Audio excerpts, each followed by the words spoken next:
Before going to Cannes, I would have said that people were 50-50 on understanding the new creator economy, understanding verticals or tokenization. But it was interesting when I was speaking at the World Women's that people were pretty leaned into it. And I had a lot of really good things to tell them. And it was amazing to me that at least 50 people came up after me to want to pitch me their idea, to have a better understanding. Because I think that people realize that there's been this legacy finance that's had a chokehold, and it's been gatekeeping creatorship. I mean, if you look at social media now, all these people making content, some of them are making more money than some of these, Hollywood movie houses and some of these stars. So I think now is the time, and I'm excited that at Cannes, I got to see that intersection of realizing this is the hour. So I know that Studio Mint, Monroe Media, the Hales project that I'm working on are gonna hit and resonate. And this is the new shift that Hollywood needs, because people say, well, Hollywood needs saved. And I would agree after being there that the people that attended that event believe the same.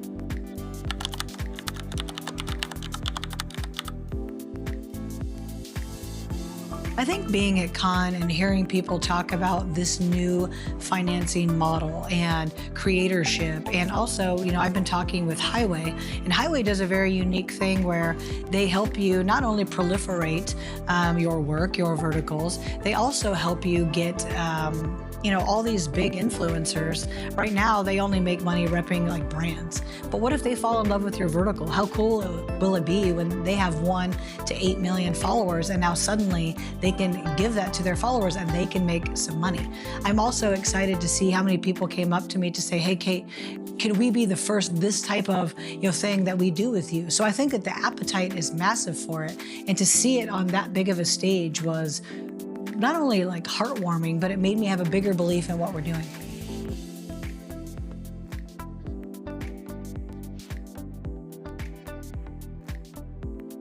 There was a big discussion at Cannes on many of these panels about ownership.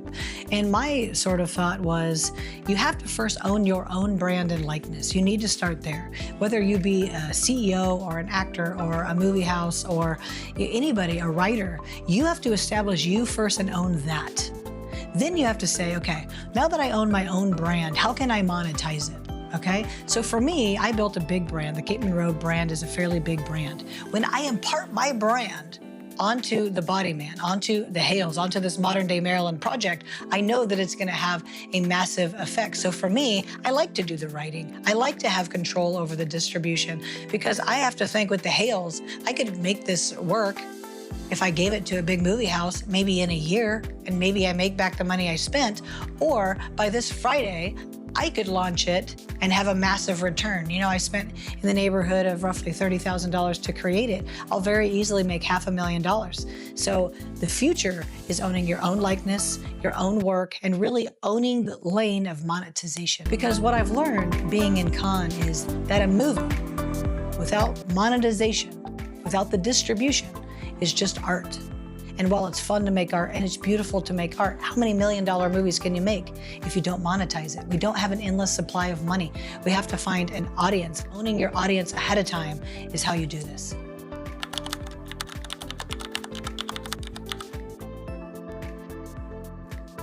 I do not think that Hollywood is underestimating all these new all the new creators, and they're certainly not underestimating the audiences behind the scenes. They know what's coming. They know there's an avalanche about to come down the mountain. Customer facing, out to the public, they're like, oh no, legacy Hollywood's gonna survive forever. Meanwhile, knowing it's absolutely not. I mean, take a look at what Netflix is doing, what TikTok is doing, and they're coming out with this short form content of their own. They're understanding audiences want things right now, and quite frankly, none of us can keep up with the demand.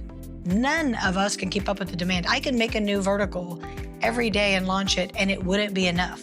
So Hollywood definitely does know what's going on, but they will continue to gaslight the rest of the industry into believing that they are it, and their model is it, and their actors are it, and their way of getting things into the market is it. Meanwhile, knowing it's not true, and I think the exciting part is that the creators are waking up to the fact that they also know. So I'm excited to see what happens.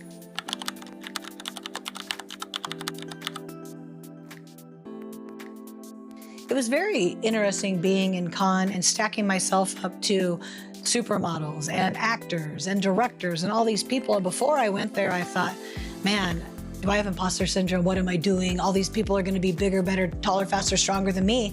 And quite frankly, no offense to them, they were not.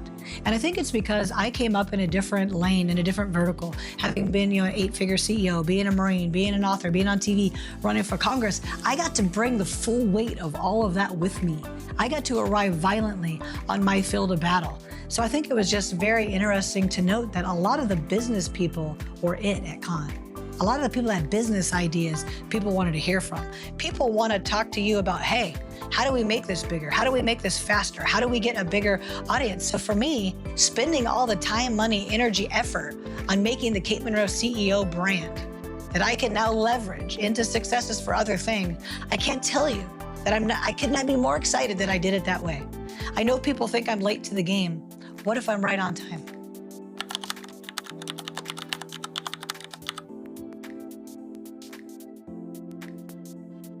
If you're a creator watching this and you're wondering, how do you break into the vault, right? It's like, how do I get this picked up? How do I get this syndicated? How do I?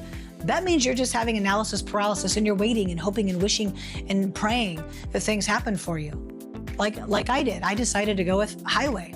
I have a very easy path. The second I get done, clean and pressing the hails, I can the next day put it there and start monetizing it. And then I can advertise it. So here's how the economics really work. Let's say that you want to make a vertical. Some of you can make verticals very cheaply. These soap opera type of verticals can be made for $5,000 to $10,000 very quickly.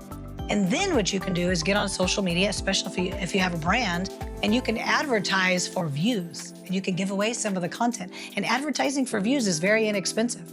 These people, if they take your vertical seriously and they take it on, you're likely not to make anything. They will steal your IP and then they will go on without you. I'm telling you right now, and I was looking back to when did this all start? When did this creator economy really start? It started at MySpace. Most of you don't even remember what that is. And then we got Facebook, and then we had Instagram, and now we have TikTok. And TikTok is just ruling this short form content space. You've got to be sitting there thinking, what am I waiting around for someone else to do what I can do very easily? With all the AI tools you can use to cut, with all the ads that you can make yourself, why would you wait around? Do it today. Write it, direct it, fund it, cut it, deliver it, ship it, market, monetize it. That's it. I'm Kate Monroe, CEO, and this is my take on the business end of Con. I hope this resonated with you. If it did, like and subscribe.